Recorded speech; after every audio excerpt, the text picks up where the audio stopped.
Mas, meus queridos, hoje eu vou falar sobre o batismo, uma matéria que se relaciona ao Espírito Santo. Falarei alguns versículos e trabalharei em cima de cada um. Mas para que você cresça no conhecimento, é necessário que estude coisas mais densas e sérias como esse tipo de matéria da teologia, que chamamos de pneumatologia, que é o estudo do Espírito Santo. Podemos definir que o batismo do Espírito Santo como a obra através do qual o Espírito de Deus coloca o crente em união com Cristo e em união com outros crentes no corpo de Cristo, no momento da salvação. 1 Coríntios 12 até o 13, e em Romanos 6, 1 até o 4, são as passagens centrais na Bíblia onde encontramos esta doutrina.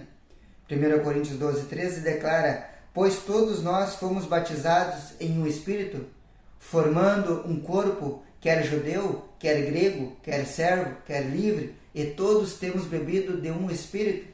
Romanos 6, 1 até o 4 declara que diremos, pois, permanecemos no pecado para que a graça abunde? De que modo nenhum nós que estamos mortos para o pecado, como viveremos ainda nele? Ou não sabeis que todos quantos fomos batizados em Jesus Cristo, fomos batizados na sua morte?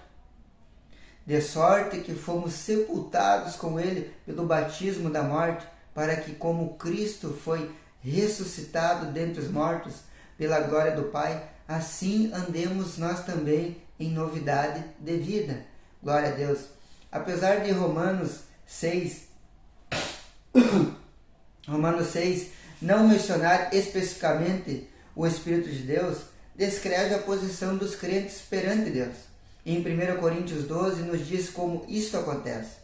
É necessário que nós observamos 3 fatos que ajudam a solidificar nossa compreensão do batismo do Espírito Santo.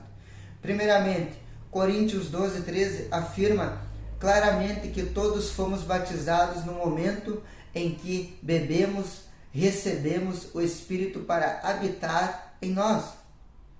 Em segundo lugar, em nenhum lugar das Escrituras ela exorta que os crentes sejam batizados pelo Espírito. Isso indica que todos os crentes já experimentaram esse ministério.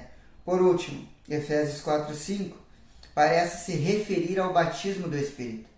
Se este é o mesmo caso, o batismo do Espírito Santo já é a realidade de cada crente, assim como são uma fé em um Pai. Concluindo, o batismo do Espírito Santo faz 2 coisas. Primeiro, ele nos une ao corpo de Cristo. E segundo, valida a nossa co-crucificação com Cristo. Sermos parte do seu corpo significa que somos levantados com ele para novidade de vida. Romanos 6,4. Devemos então exercitar nossos dons espirituais a fim de mantermos este corpo funcionando adequadamente, como afirma o contexto de 1 Coríntios 12, 13. Experimentar o batismo do Espírito funciona como base para mantermos a unidade da igreja, como no contexto de Efésios 4, 5. Sermos associados com Cristo em sua morte, sepultamento, ressurreição, através do batismo do Espírito, estabelece a base para a conquista da nossa separação do poder do pecado, que está dentro de nós, e a nossa caminhada em novidade de vida, que está em Romanos 6, 1, 10, Colossenses 2, 12. Eu termino esse estudo dizendo para os irmãos: somos edificados pela palavra de Deus. Somos a igreja unificada pelo mesmo Espírito. Pelo mesmo Espírito não há separação. Deus não está em um grupo determinado. Ele está com a real e verdadeira igreja em um só propósito. Agradeço aos irmãos. Paz seja convosco.